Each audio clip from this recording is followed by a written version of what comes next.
Assalamualaikum warahmatullahi wabarakatuh. Jumpa lagi dengan Ibu Ratna Ningsih di pembelajaran PIPAS, Proyek Ilmu Pengetahuan Alam dan Sosial untuk siswa SMK kelas 10.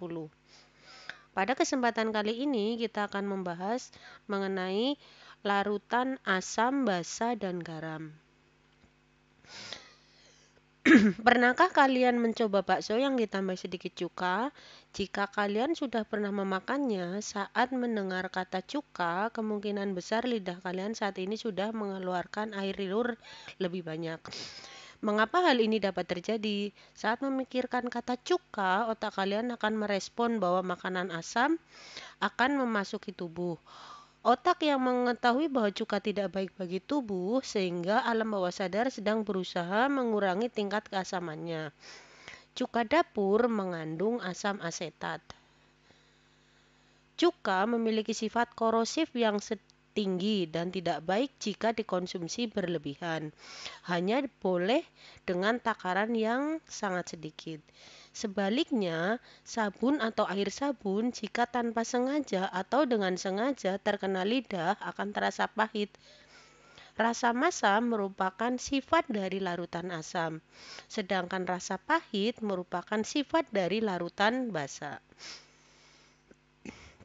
Walaupun larutan asam dan larutan basa memiliki rasa yang berbeda, kita tidak boleh mencicipi larutan-larutan yang ada di laboratorium kimia untuk membedakan apakah suatu larutan bersifat asam atau bersifat basa.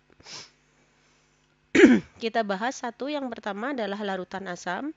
Larutan asam yang sering kita jumpai dalam kehidupan sehari-hari seperti jeruk, tomat, lemon. Bagaimana ciri-ciri larutan asam? Ciri-ciri larutan asam itu adalah satu, rasanya masam, tidak boleh dicicipi kecuali dalam makanan. Yang kedua, dapat menimbulkan korosi. Yang ketiga, mengubah kertas lakmus biru menjadi merah. Lanjut ke larutan basa. Larutan basa yang sering dijumpai dalam kehidupan sehari-hari seperti sabun mandi, sabun cuci, sampo, dan pasta gigi. Bagaimana ciri-ciri larutan basa? Ciri-ciri larutan basa itu adalah satu, memiliki rasa pahit, tidak boleh dicoba, terasa licin di kulit. Yang ketiga, mengubah kertas lakmus merah menjadi biru. Untuk menentukan larutan itu bersifat asam atau basa, kita memerlukan indikator. Apa itu sebenarnya indikator? Indikator merupakan senyawa yang dapat menunjukkan perubahan warna apabila bereaksi dengan asam atau basa. Indikator itu sendiri dibedakan menjadi dua, yaitu indikator alami dan indikator buatan. Contoh indikator alami adalah kunyit, bunga sepatu, bunga mawar. Untuk indikator buatan, contohnya adalah kertas lakmus merah dan kertas lakmus biru. Yang ketiga adalah garam. Garam itu diperoleh dari reaksi asam dan basa. Sebagai contoh, di sini kita mereaksikan asam dan basa. Asamnya adalah HCl atau dikenal dengan nama asam klorida, dan basa NaOH atau disebut sebagai natrium hidroksida. Dia akan menghasilkan garam yaitu NaCl atau garam NaCl ditambah dengan air. Dan rumus kimianya adalah H2O.